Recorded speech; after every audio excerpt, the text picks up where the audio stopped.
Alright folks, I've got a problem and I'm going to need your help here. As you can see, we're in the courthouse and the judge is trying to figure out whether or not to quarantine people due to the coronavirus. I've tried to make my arguments, but the judge is asking for an argumentative text with a list of reasons to support our position that people should be quarantined and wants our writing turned in by Friday afternoon. An argumentative text is a type of writing that gives facts and reasons to support an idea or belief. To help you with this task, we have linked a Newsella article in your Google Classroom Assignments tab that gives background information with facts about the coronavirus. I want you to pause the video, read through the article, then come back here to watch the rest.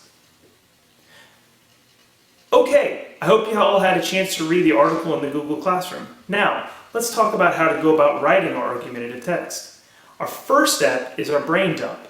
In our brain dump, I want you to use the planning guide that is in your Google Classroom in the same place as the Newsella article. You will notice that in the middle, we have our position, coronavirus quarantine needed. In the boxes surrounding our position, I want you to list 5 to 6 reasons that quarantine is needed. Next, I want you to organize your essay.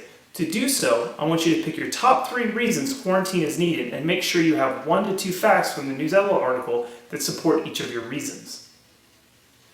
Now, you can move into drafting your rough draft. As part of your rough draft, you will need A, an attention-grabbing opener. How does an author grab a reader's attention?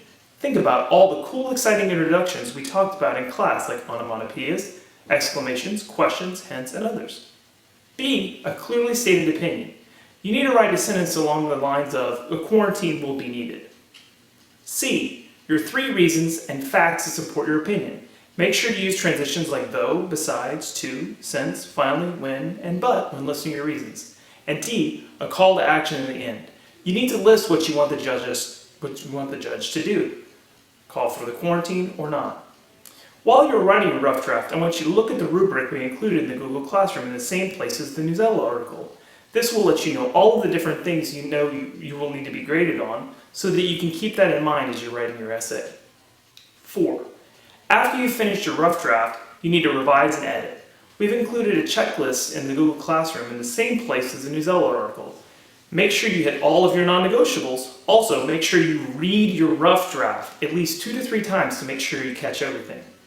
And lastly, once your rough draft is perfect, it's time to publish. On the Google Classroom, you will find a template with a writing prompt that you will use to publish your writing, which will be turned in once you're finished. Do not work on this template until your rough draft is complete. After you've published, we're excited to take a look at your writing and give you feedback to help you improve. Feel free to pause and re-watch the video as many times as needed through the week. If you have questions on how to move forward, please reach out to us through Google Classroom so we can help you. Remember that you and your teachers can see everything you send under the Assignments tab.